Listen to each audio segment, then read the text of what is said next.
Tuan-tuan dan perempuan yang dirahmati Allah sekalian, perasan tak ya, banyak isteri yang mengalami situasi ni, iaitu apa? Isteri beli baju baru, beli tudung baru, pakai cantik-cantik nak pergi kenduri kahwin, tapi suami sepatah apa pun dia tak tegur pun nak puji isteri cantik ke apa. Dan isteri ni pula terpaksa bagi tahu, bang, saya pakai baju baru ni, abang tak perasan ke? Suami kata, ya ke baju baru? Ingat kan macam dah pakai baju itu hari. Jadi isteri pun kecewa, kecil hati sebab seolah-olah suami ni tak bagi perhatian kepada si isteri.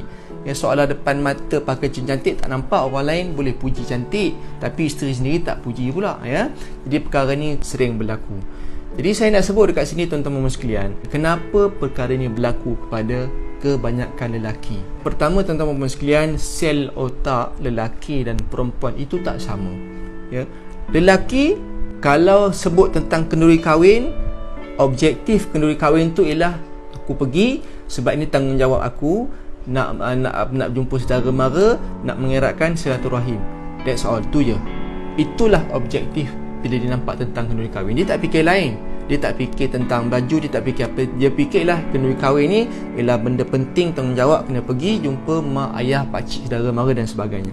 Adapun orang perempuan, isteri ni pula, bila sebut tentang kenduri kahwin, dia bukan sekadar objektif jumpa saudara mara je, tetapi dia jauh lagi fikir tu. Dia fikir nak pakai baju apa, nak sedondon apa yang boleh menjadikan aku terselah daripada orang lain, dengan suami aku, dengan anak-anak aku. Dia fikir jauh. Kadang-kadang persiapan untuk pakai baju kenduri kahwin tu pun makan sebulan, nak fikir baju apa dan sebagainya.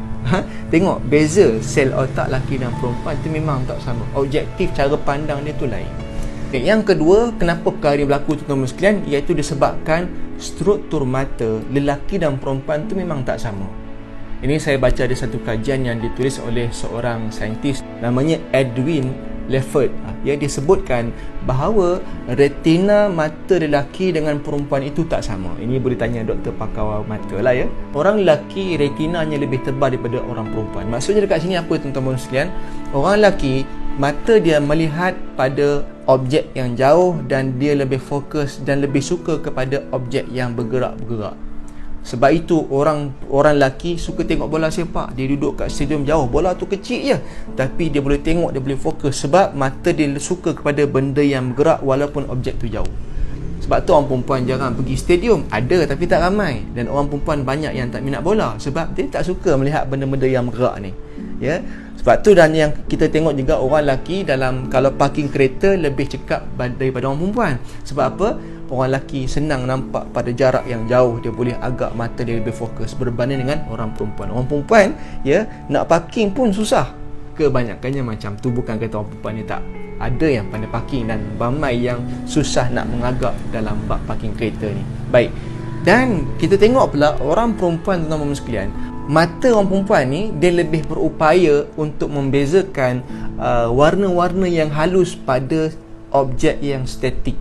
Dan orang lelaki kebanyakannya kita sebutkan sebagai buta warna, ya. Tetapi berbanding dengan orang perempuan, dia boleh fokus pada benda-benda halus, warna-warna yang halus pada objek yang statik. That's why orang perempuan pandai pilih kain berbanding orang lelaki. Orang lelaki kalau tengok satu kain, dia kata biasa je, tapi orang perempuan dia boleh nampak kesenian yang ada pada satu-satu kain. Sebab tu orang perempuan lebih pandai menghias rumah, tukar kain langsir, buat apa, pilih baju raya dan sebagainya, sebab dia kepakaran mata dia melihat pada benda-benda seperti itu.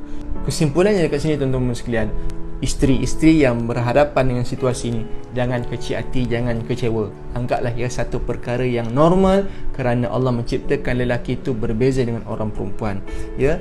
Dan jangan kita rasa kita je berhadapan dengan situasi ini, sebenarnya ramai yang berhadapan situasi ini. Dan tuan-tuan sekalian mungkin tertanya-tanya, ya, habis tu kenapa orang lelaki lain duk puji saya tapi abang tak puji saya? Nah, ini maksudnya lelaki itu masalahnya masalah mata yang keranjang, tuan-tuan sekalian. Wallahu a'lam.